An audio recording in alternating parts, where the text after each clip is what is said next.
एक senior IAS officer ने देश के सबसे बड़े चुनाव अधिकारी को सीधे कह दिया कि आप मुझसे ऐसे बात नहीं कर सकते। पूरी मीटिंग में सन्नाटा छा गया और फिर उन्हें हटा दिया गया। नमस्कार दोस्तों, मैं नाम है मृणाल और आप देख रहे थे हिंदी टॉप। तारीख थी 8 अप्रैल 2026। बंगाल विधानसभा चुनाव से सिर्फ कुछ हफ्ते पहले चुनाव आयोग की फुल बेंच एक वर्चुअल रिव्यू मीटिंग में बैठी थी। मुख्य चुनाव आयुक्त ज्ञानेश कुमार खुद इस बैठक की अध्यक्षता कर रहे थे। इस मीटिंग में बंगाल के अलग अलग विधानसभा क्षेत्रों से जनरल ऑब्जर्वर्स यानी चुनाव पर्यवेक्षक शामिल थे। इन अफसरों से उनके क्षेत्र के बारे में बुनियादी सवाल पूछे जा रहे थे।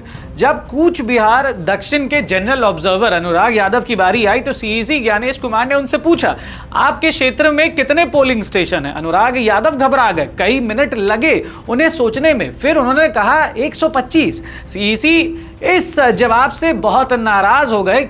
एक पर्यवेक्षक को अपने क्षेत्र की बेसिक जानकारी फटाफट देनी चाहिए और वो नहीं दे पाए। इसके बाद सीईसी ने तीखी टिप्पणी की और अनुराग यादव को कह दिया कि घर जाओ। अब यहां मामला पलटा। अनुराग यादव ने सीधे पलटवार किया और कहा कि आप मुझसे ऐसे बात नहीं कर सकते। मैं भी 25 साल से इस सेवा में हूं। पूरी मीटिंग में कुछ देर के लिए सन्नाटा सा छा गया।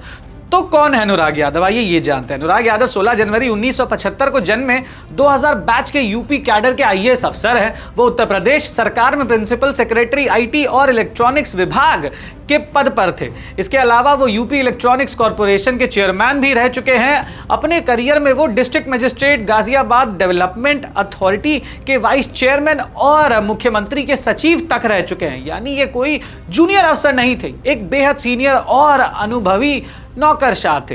लेकिन चुनाव आयोग ने साफ कहा, अनुराग यादव को उनकी बगावत की वजह से नहीं बल्कि प्रोफेशनल कमजोरी के आधार पर हटाया गया है। आयोग ने बयान दिया कि एक जनरल ऑब्जर्वर चुनाव आयोग की आंखें और कान होता है। अगर उसे अपने क्षेत्र के पोलिंग स्टेशन तक याद नहीं तो वो फील्ड के लिए तैयार नहीं।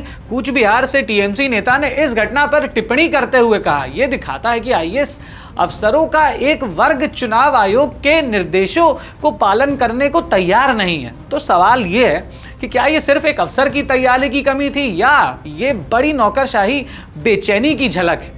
बंगाल में 2 चरणों में 23 और 29 अप्रैल को चुनाव होने हैं। ऐसे में जब चुनाव आयोग और राज्य सरकार के बीच पहले से खींचतान है, यह घटना और भी अहम हो जाती है। देखिए, एक बात तो तय है कि जब एक सीनियर आईएएस अफसर खुद सीईसी को सीधे टोक दे तो सिस्टम के भीतर की कुछ दरारें बाहर आ जाती हैं। इस मामले पर आपकी क्या राय है? कमेंट सेक्शन में बताइए और ऐसी खबरों के लिए चैनल को सब्सक्राइब करना, लाइक करना, फॉलो करना ना भूलें। देखते रहे थे हिंदी टॉप। धन्यवाद।